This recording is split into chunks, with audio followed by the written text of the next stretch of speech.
I did the math on this, Jack. I could retire right now and just go to Costco for every meal for the rest of my life and just get the hot dog and the soda for $1.50. and be all set to be able to feed me and my family probably. It's incredible. You're tuned in to the Ross Tucker Football Podcast, guiding your gridiron journey, none other than your host, former NFL lineman, Ross Tucker.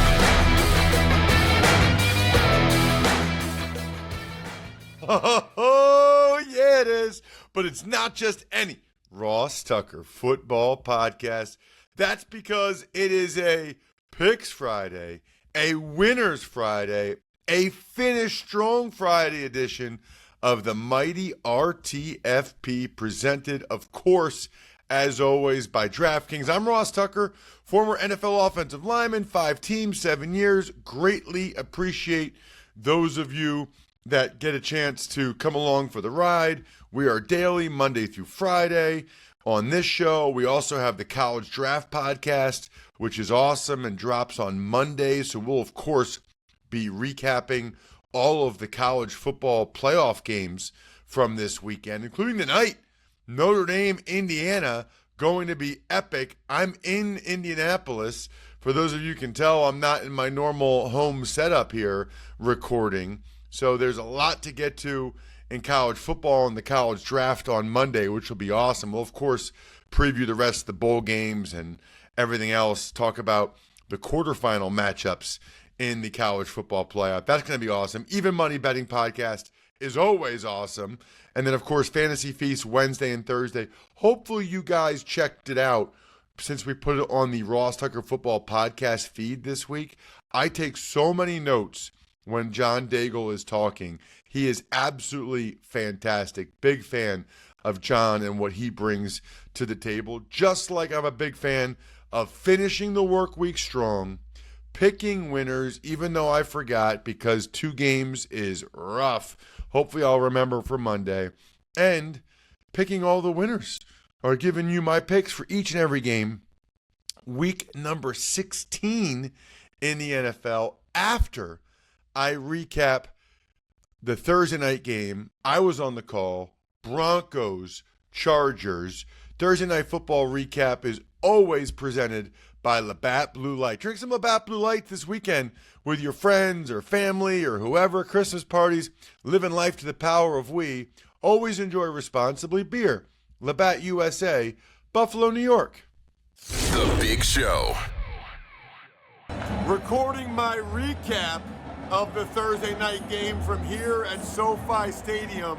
That game was awesome. It really was a tale of 2 halves. And I guess I would also say I had no idea how much of a momentum changer a free kick could be. The Broncos totally dominate the first half, score touchdowns on their first 3 drives. They're up 21-10. And then for the first time since 1976, Cameron Dicker kicks a free kick on a horrible penalty by the Broncos, which is one of the themes in the second half. Costly penalties by the Broncos, and Justin Herbert taking over. Did it with his legs. He did it throwing the ball through the air. I was so impressed with the way Herbert took the team on his back and the resilience of this Chargers team under Jim Harbaugh. They would not have won this type of game other years. This is not the same old Chargers with Jim Harbaugh as their head coach. Huge win for the Chargers. Want to know which team is going to win every single game on Sunday? Then listen up.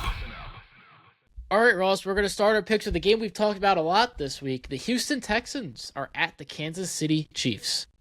Yeah, I really liked Kalen Bullock, didn't you? I did. I thought he was great. Yeah, he was fantastic, had a great personality. And what's interesting about that, just to peel back the curtain a little bit, I had reached out to the Texans and said, hey, you guys won the division. I'd love to get one of your guys on, whoever you want to promote, whoever's, that likes doing it. And they came back with Kalen Bullock. I didn't know who it would be. And what's so interesting, Jack, is like after the whole hit on Grant Dubose, who I guess I found out finally on Wednesday went back to Miami. So I don't know what his official ailment is, but the fact that he stayed in Houston for 3 nights and didn't fly back to Miami, I think probably says a lot about Kalen Bullock and his situation. Thankfully or hopefully or whatever, Grant Dubose is better. I said Kalen Bullock, but Grant Dubose is doing better. Kalen Bullock obviously being the one that hit him and was on the show on Wednesday if you didn't check it out. It sounds like Mahomes is going to play. It's hard to pick the Chiefs to lose when Mahomes plays, especially when they're playing at home. So I'll be taking the Chiefs in this one. It's funny because I think I talked about this with Greg. Maybe not. Neither team is really playing all that great on offense. It's really been the defense that has led both of those teams so far. Neither one is really playing all that great on the offensive side of the ball. And so I'm fascinated to see this game play out. I don't think there's a lot of points because of it, right? They're both led by their defenses. So I'll take the Chiefs to win a close game. They seemingly always do.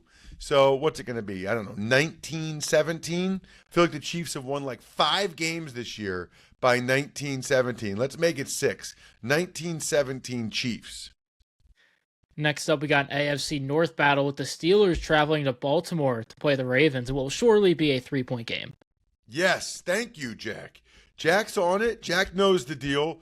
I'm going with the Ravens. Now, I think it's outrageous that they are favored by 6.5. That is wild to me because we know how this game ends.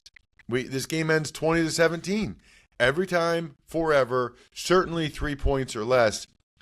And I had no idea until Marlon Humphrey was talking about it and Greg was talking about it that the Steelers have had the Ravens number like this.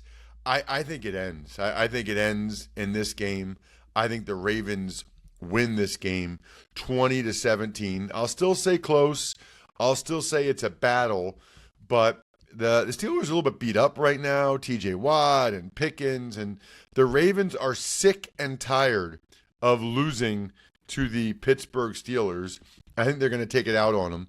Let's go Baltimore 20-17.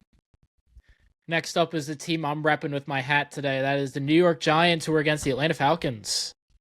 First of all, the hat is incredible. Do you have to get that hat from Costco, or is that somewhere else? I got it on like Etsy or something. I don't think Costco is smart enough to make a hat like this. It's unbelievable. But how are you allowed to have that? That's like their brand, Kirkland. It's just, it is so good. You wear a lot of hats, okay? I hope everybody watches at least part of today's show, youtube.com/Ross Tucker NFL, or maybe Jack shows up on some of the social media clips. I don't know, at Ross Tucker Pod, at Ross Tucker NFL. But Jack it's my favorite hat he wears. It's the exact same, it's the exact thing they have up at Costco when you get the $1.50 hot dog, which is like a super long hot dog. And by the way, back in the day, every hot dog used to be $1. Now hot dogs are like crazy. Now it's like this unbelievable deal for Costco. What all do you get from it? You get a Pepsi and what else? I think it's just you get it's just the combo. It's just a hot dog with the soda because they have the Amazing. fountain. I mean, I did the math on this, Jack. I could retire right now and just go to Costco for every meal for the rest of my life and just get the hot dog and the soda for $1.50. and be all set to be able to feed me and my family probably. It's incredible. For those of you who don't get the reference, that's where Michael Penix Jr.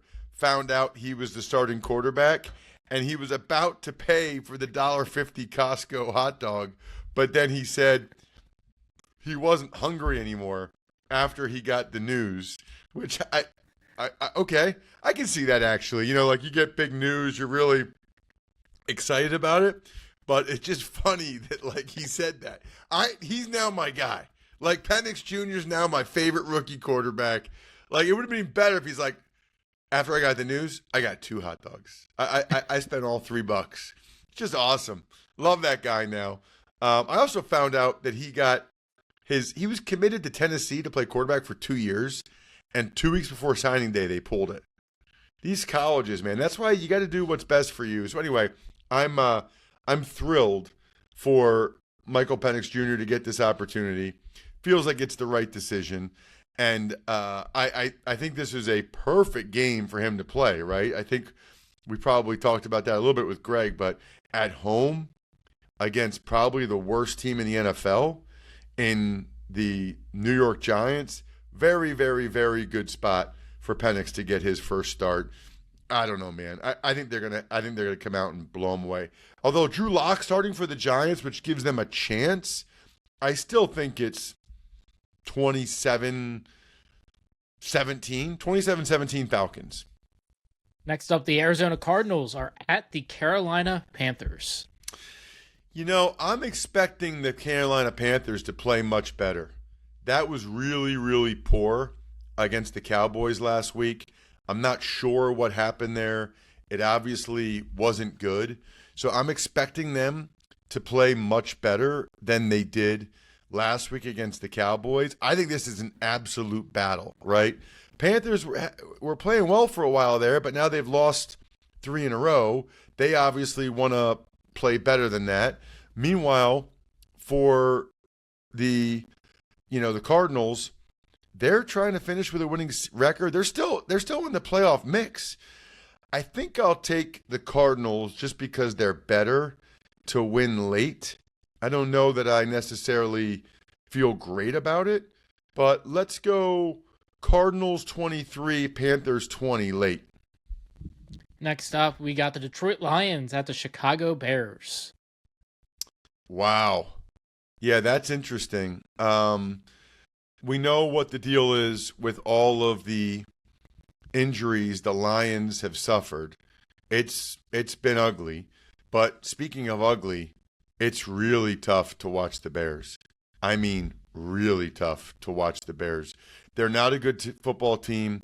I thought Greg Cosell made a terrific point when he talked about the issues that they've had, in particular with Caleb Williams in the pocket. He's just not as Greg would say, he's not a comfortable player, and his pocket movement's not good. It looks like he moves the wrong way a lot. Meanwhile, the Bears' defense has been admirable, but it's just like a dam that eventually it breaks, and I think it will. I don't think the Lions are losing 2 in a row. This feels to me like, I don't know, 27-17. I think the Bears might keep it competitive for a while. 27-17 Lions. Next up is a game you might know a thing or two about with the Titans at the Indianapolis Colts. Right. There's a lot of intrigue here because you got, number one, a new quarterback back in for the Titans in Mason Rudolph. And then for the Colts, they're still battling, right? They're still not done with this thing yet. They're still battling. And I think these last 3 games are pretty important for Anthony Richardson. I think he's basically determining the level of competition that they will bring in for him next year. You know, it doesn't make them feel that much better if they finish with a winning record, if they still don't make the playoffs, but it'd be nice to finish strong. They're 6-8. Mason Rudolph's not as likely to turn the football over as Anthony Richardson is, or as, quite frankly, Will Levis is. That gives the Titans a real chance in this game. And I don't know how the Colts are going to react after that loss to the Broncos, right, where they felt like their season was kind of on the line. I wouldn't be surprised at all if the Titans win this game. In fact, I think I'm going to predict it. I'm going to go 20-17. The Tennessee Titans get the win, and that's an underdog upset pick. Ross's Underdog of the Week. The pick I'm actually most confident about this week is westshorehome.com/Ross. If you have one of those old fiberglass bathtub shower combos, please move on from that. You'd be so much happier. Your wife would be so much happier. Your significant other, whoever that is, whatever, I don't care. They'd be so much happier with a new beautiful shower. You can do the full bath remodel. They've got the entry doors. We just got 3 new entry doors. If you ever want to be curious about what my house looks like or the brand new beautiful new doors looks like, westshorehome.com/Ross. That's westshorehome.com/Ross. They got a ridiculous deal still going. It's their biggest discount of the year. 25% off the entire project. Payments as low as $99 a month. Or you can get interest-free with no payments and no interest until 2026. It's westshorehome.com/Ross. A lot of holiday parties going on. Hopefully everywhere you go, or certainly if you're hosting the party, they have Smirnoff, the world's #1 vodka and an official vodka partner of the NFL. Obviously, more opportunities this year to watch football and make delicious Smirnoff cocktails than ever before. We already had Thanksgiving and Black Friday. Now there's 2 games on Christmas. Then you got the Saturday games after that. This holiday season, when you're enjoying the game and your cocktails, please make sure to drink responsibly. Take a minute, make a plan, never drive impaired. Smirnoff, we do game days. Please drink responsibly. Smirnoff #21 vodka, distilled from grain, 40% alcohol by volume. The Smirnoff Company, New York, New York. Please do not share with anyone under legal drinking age. Next up is the LA Rams at the New York Jets. This should be a fun game. You know, I feel like Matthew Stafford against Aaron Rodgers always is. I'm certainly looking forward to it. I think there will be a decent amount of points in this one. I think it'll be back and forth. Ultimately, I guess I feel like the Jets kind of got their win they were trying to get last week, and they feel good about that. I don't know that I'm going to pick them to win 2 in a row against a Rams team that's like 7-2, I think, after a 1-4 start. Let's make it a fun one, and I think it ultimately probably similar to last week a little bit. I'll go 27-24 Rams. Next up, Philadelphia Eagles are at the Washington Commanders in an NFC East battle. So the Commanders are highly likely to make the playoffs. You know, they're in a good spot. The only thing, and I said this on the Ross report, the only thing I wonder about the Eagles is whether or not there's any little bit of a letdown after that big win over the Steelers, right? Because it felt like they certainly had a little bit of a letdown after the big win 3 weeks ago against the Ravens, the following week against Carolina. Now they're going on the road against the Commanders. If they play the way they did against Carolina, I think the Eagles will lose. I think they'll play a little bit better than that. I think they're playing with some major confidence after the way Jalen Hurts and the guys worked in the passing game last week. I'll say 23-17 Eagles. This, by the way, very easily could be a first-round playoff preview. There's a really good chance it could be Eagles Commanders Part 3 in the wild card round with the 2 and 7 seed. Cleveland Browns at the Cincinnati Bengals. Browns have a new quarterback. Now it's the Ohio State Championship. Last week we had the Pennsylvania State Championship. Pennsylvania State Championship only happens like every 4 years for these NFL teams, whereas the Ohio State Championship happens twice a year, every year. So very, very, very different. Yes, the Browns are going with Dorian Thompson-Robinson, which I agree with. I think that's the right decision to see what you have in him, right? Do you feel like he's the 3 moving forward, the 2? You feel like you move on from him, get another young developmental guy. I doubt they're going to think he's good enough to be the starter, but give him 3 games to show what he can do, you know, right? That's really valuable for him and the organization to see what they have. I think Jameis Winston's kind of defined. Meanwhile, the Bengals, it's felt like a million times they were out of it, but they're not. I mean, they're still hanging on by a thread, but they're hanging on by a thread. So I like the Bengals to win the game. I do not see Dorian Thompson-Robinson going into Cincinnati and getting the win. I think it's probably something like Cincinnati 24, Cleveland 10. Maybe Cleveland 13, 24-13 Bengals. Next up, the Minnesota Vikings are at the Seattle Seahawks. The Minnesota Vikings. So I think the Seahawks are going to bounce back. I think the Seahawks are going to win this game. They got embarrassed. They got smacked. Well, what's the latest, by the way, Jack, on Geno Smith? I heard his imaging came back clean. I don't know if that means he's going to play, but I don't think it's anything serious on their end. Let me see what the spread is. That can tell you what they're kind of thinking is going to be the case. He was a Vikings full favored by participant. 3. What's that? They said he was a full participant in practice the other day. Yeah, okay. Well, then I'm going to take the Seahawks. I think they're going to bounce back. That was a really bad performance against the Packers. The Vikings are on a short week on the road. I think Seattle gets this win because they desperately need it in the NFC West and the wild card battle. That's actually a sneaky, awesome game. Give me the Seahawks, another underdog, that's 2 now, to win outright. I think Seattle wins 21-20 Seahawks over the Vikings in one of the games of the day. We finally have a Tucker Bowl. The Patriots are at the Buffalo Bills. Have we not had many this year? Not in a while. I mean, typically we get the divisional ones because Cowboys, Washington, so we usually have to wait for those. Yeah. They play against each other again coming up, I think, right? Yeah, they do because the Eagles play the Giants in the last game, and every last game is a divisional game. So I love Tucker Bowls.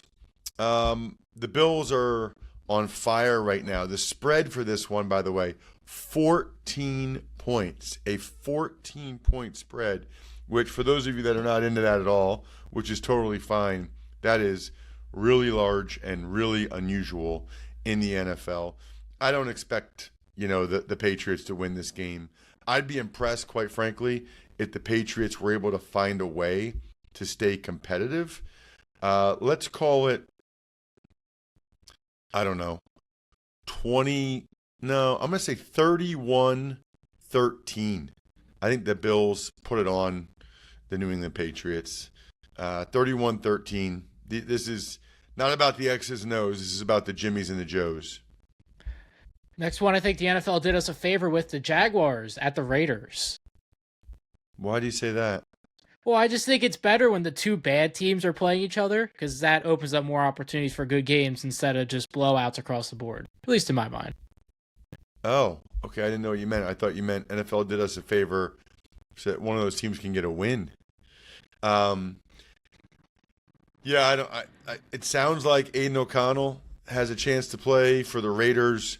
This is one of those really interesting games where I think both fan bases at this point really just want the higher the draft choice to be able to pick whoever they want to pick, number 1 overall. I think the Jags would obviously stay with Trevor Lawrence, but they might trade that number 1 pick to the Raiders or somebody else who wants like Shedeur Sanders or Cam Ward or something, which makes it super interesting.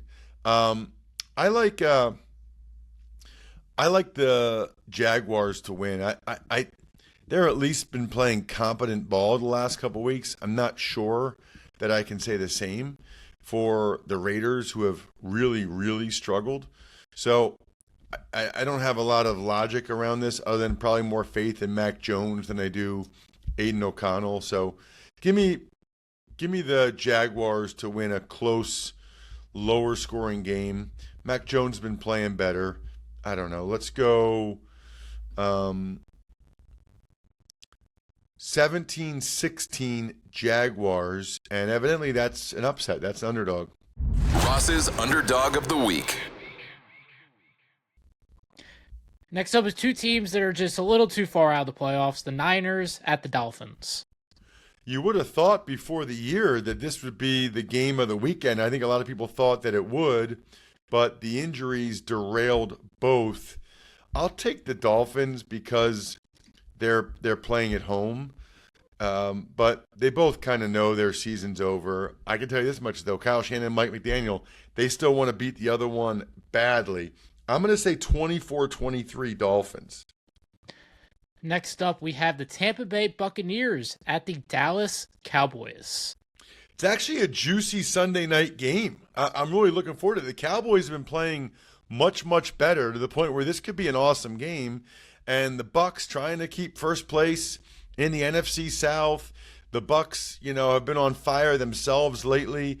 This should be a great game, probably somewhat reminiscent of that Bengals-Cowboys Monday night game a couple weeks ago. I'll still take the Bucs to win it late, but I think this is like 27-24, a really, really fun back and forth Sunday night game. And we wrap things up with the New Orleans Saints at the Green Bay Packers on Monday Night Football. Right. Obviously, I'm going to take the Packers. The Saints kind of know they're out of it at this point. And, man, Jack, I feel like I've seen this movie before. Late in the season, a team from the South comes up to the North and has to play a night game, in particular like a Monday night game against the Packers. That never goes well. I think the Saints will give it everything they have for the first half, and then in the second half, I think they will pack it up and pack it in.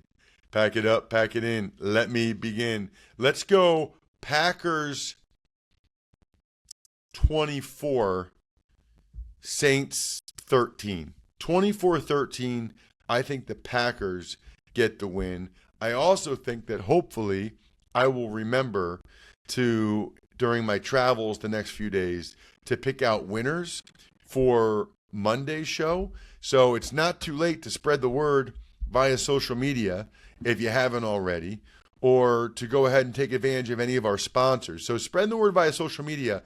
All you do is engage in some way with @RossTuckerPod on any platform, especially a comment or a reply or whatever. Sponsor confirmation email winner. Take advantage of any of the sponsors you hear on the show, like westshorehome.com/Ross, or the YouTube shout out. Just make a comment at youtube.com/RossTuckerNFL. I'm confident that I will pick winners for Monday's show. Other than that, I think we're done here. Thanks for tuning in to the Ross Tucker Football Podcast. Make sure to also check out Even Money, Fantasy Feast, and College Draft, all on the DraftKings Network, YouTube, or subscribe to the podcast on your favorite platform. Shout out myfrontpagestory.com. I think it's even better. I said this the other day. Buy a gift for a loved one at myfrontpagestory.com and then hand them the envelope, which tells them that you made the purchase, so they know you did it ahead of time, and then tell them a story is coming for them. Can you imagine the anticipation, the excitement? Incredible. Backofficescheduler.com, humanheadnyc.com, Sporticulture, Pizza Boy Brewing.